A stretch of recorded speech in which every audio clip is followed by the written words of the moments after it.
Good morning everyone. In this class we are going to discuss about megacities, global cities and edge cities, three types of 21st century's metropolis, also known as the urban triad.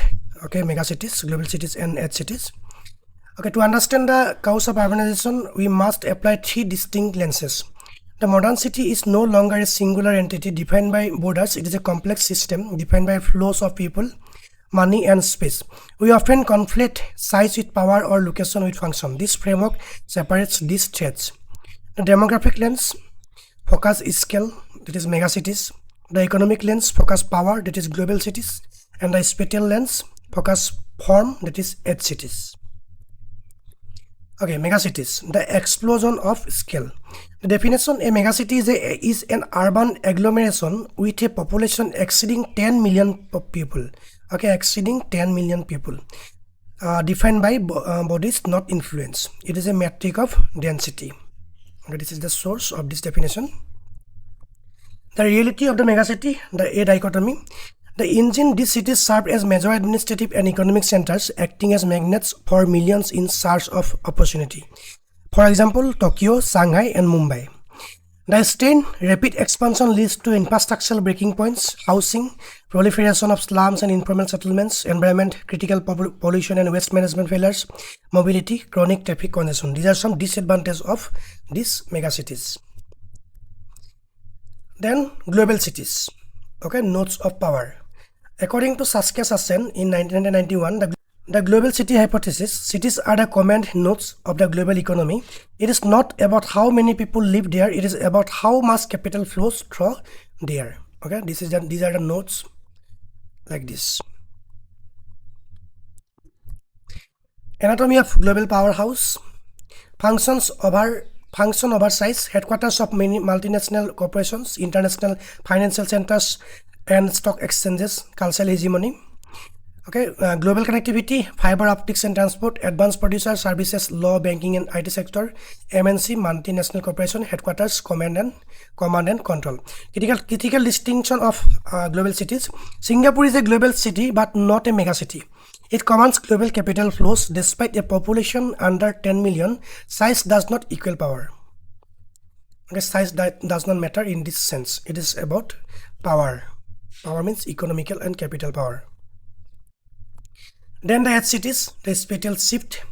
According to Joel Guerrero in 1991, Life on the New Frontier, the city is turning inside out. Jobs are moving to where the bedrooms are, creating new urban cores in what was once suburbia. Okay, this is the old city center and old city center. Edge cities, edge cities, edge cities. Okay, before traditional urban structure like this and after edge cities development. These are edge cities surrounding the old city center. The Guerrero criteria: why does a suburb become a city?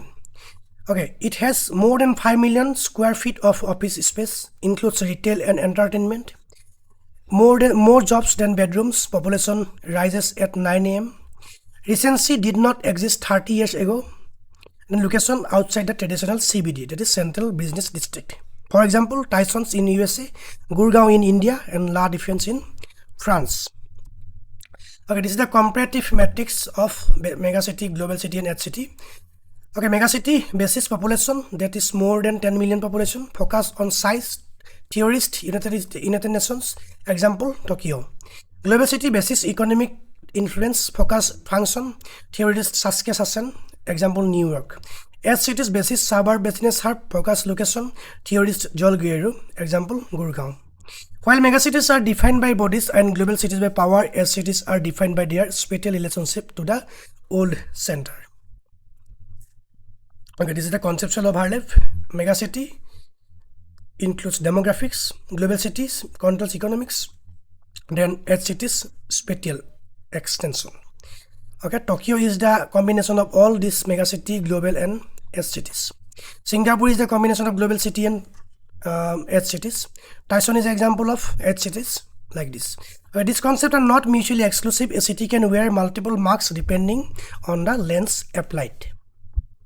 Okay, key intellectual takeaways. Saskia Sassen, global cities are the operational nodes of globalization, orchestrating the world economy.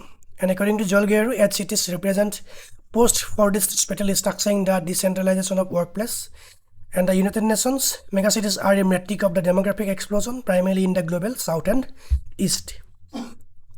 The history of the 21st century is written in concrete and fiber optics. Megacities tell us where people are living, global cities tell us where power is concentrated, and edge cities tell us how city is moving. It is about the size, population size, it is about the power, and it is about the movement of population between different cities. Understanding modern urban transformation requires mastering the interplay of this triad. Okay, that's all for today. If you have any doubt and query, just let me know in the comment section. Thanks for watching. Thank you.